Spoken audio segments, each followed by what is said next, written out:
Royal shocker. Princess Leonor confirms marriage plans this September. We thought it was years away. Then, September is set. Princess Leonor confirms marriage plans. Spain gasps. Tradition shakes. Love, duty, destiny collide. They released the announcement earlier today. Princess Leonor has confirmed her marriage is planned for this September. The palace's statement, elegant and concise, caught nation and continent by surprise. Many believed the princess's wedding would be staged years from now, after more public duties, more training, more preparation. But now, a date has been chosen. From the moment the words were made public, social media erupted. Spaniards in cafes, young people scrolling their phones in Madrid, admirers abroad, all paused. The question on everyone's lips: who is the groom, what is the venue, will it be private or grand? The value, emotionally, was immediate. This is not rumor. This is promise. Spain has followed Leonor's growth with earnest attention. Her years at academy, her naval training voyages, her public speeches, her steady embrace of royal responsibility. All built toward something. And this confirmation turned whispers into certainty. The heir is ready to step into more than role, into partnership. The public felt something shift, from expectation to reality. What does choosing September mean? Autumn in Spain brings golden light, harvest festivals, a mood of endings and beginnings. There's symbolism in seasons. September bridges summer and fall. Many royal observers believe the date was chosen intentionally, for weather, for beauty, but also for symbolism. Leonor stepping into a new chapter as the leaves begin to change. Next, the groom. Rumors have swirled. Is it Prince Christian of Denmark? Some diplomatic sources say talks have been ongoing. Others insist final arrangements are still being negotiated. The palace has not confirmed the name yet. The uncertainty fuels speculation. Who will stand by Leonor at the altar? What background, what traditions, what language will shape the ceremony? Then the venue. Where will the wedding take place? A cathedral, a palace chapel, outdoors under porticos. Sources close to the royal household suggest a historical monastery in central Spain, someplace with both aesthetic gravitas and spiritual weight. Yet others argue for Madrid or Barcelona palace venues, more accessible to the public. The choice of place will send its own message about openness, tradition, and royal identity. Within hours of confirmation, designers put together mood boards. The gowns, the dress, the uniforms, the flowers, all being considered. Will Leonor choose classic Spanish lace, or something more minimalist and modern? What designer will be commissioned? Will Christian, if confirmed, wear uniform, or something softer? Each detail will tell as much as the vows themselves. We also learn the guest list is being deliberated with care. The palace aims for a balance: family, foreign royals, friends, but likely with some privacy. Public interest wants crowds, parades, pageantry. Privately, the royal family is mindful of cost, security, and meaning. Will the public have access to parts of the procession?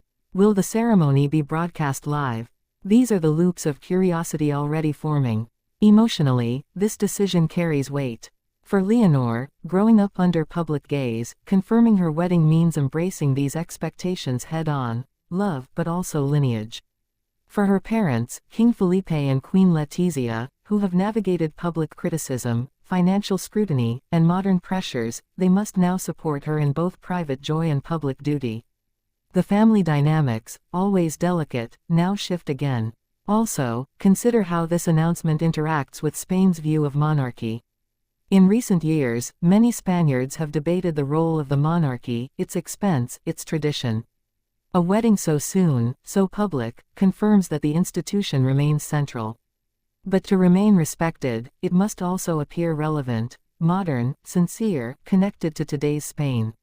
Internationally, the announcement is rippling through royal watch circles: Denmark, UK, other European nations. Their reactions show interest in protocol, alliances, symbolism. If the groom is a foreign prince, there will be diplomatic choreography, flags, languages, traditions blending.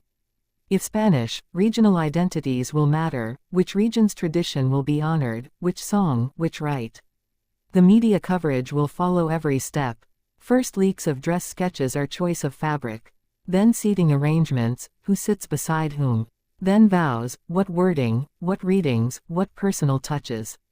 Then music, classical Spanish, or a mix with something modern, even a piece with personal meaning.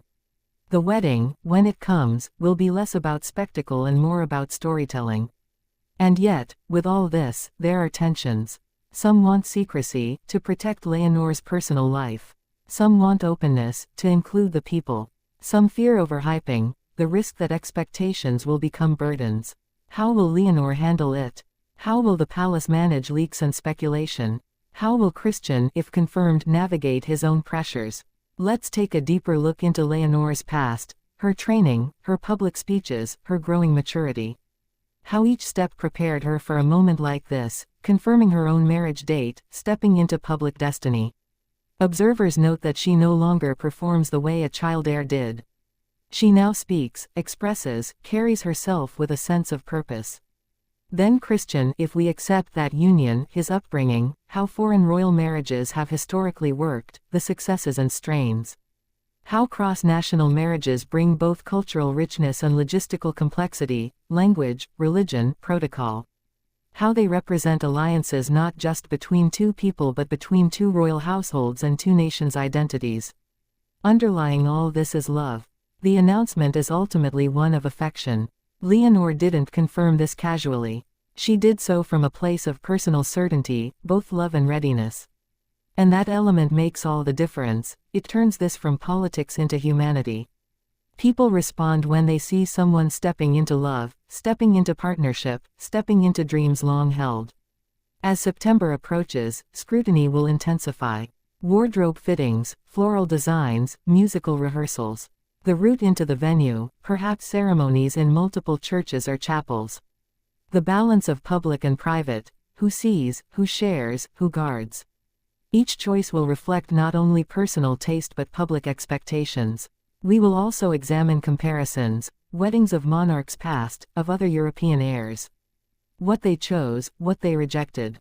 What lessons Leonor and her team might draw from them. How weddings in modern times have balanced tradition with contemporary values, sustainability, simplicity, authenticity. Finally, by the time this story concludes, you will have walked through more than just an announcement.